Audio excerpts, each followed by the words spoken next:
Akhirnya terungkap identitas kerangka manusia yang ditemukan di batang pohon aren di Desa Pematang Ganjang, Kecamatan Seirampah, Kabupaten Serdang Bedagai, Sergai, Sumatera Utara, pada Selasa, 9 September 2025.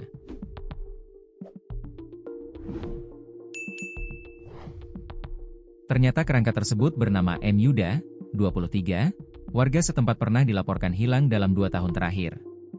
Melansir laman kompas.com, Kapolres Sergai, AKBP John Sitepu mengatakan, identitas korban diketahui berdasarkan hasil tes DNA yang dicocokkan dengan ayahnya, Amrita Hamid. Jenazah MRX, Yuda, 99,99% merupakan anak biologis dari Amrita Hamid berdasarkan resapan darah bucal uap milik Amrita Hamid yang dicocokkan dengan tulang paha, tulang iga dan gigi milik Mr. X, Yuda, ujar John dalam keterangan persnya, Rabu, 19 November 2025.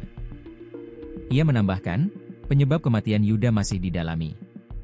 Kita juga sudah mengembalikan kerangka manusia itu kepada ayah biologis Amrik Hamid, ujar John.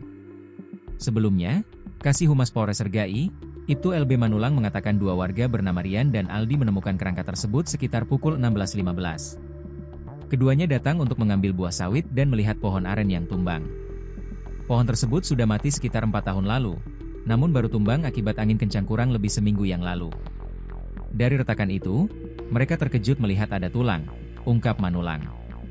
Setelah itu, Rian dan Aldi melaporkan temuan tersebut ke polisi. Selanjutnya, Amelia, 53, ibu Yuda, melaporkan bahwa anaknya telah hilang sejak 2 tahun lalu. Keluarga meyakini kerangka tersebut adalah Yuda berdasarkan sejumlah barang bukti yang ditemukan di lokasi kejadian. Adik korban sempat melihat terduga korban menggunakan celana yang ditemukan di lokasi sebelum menghilang, ujar Anggiat.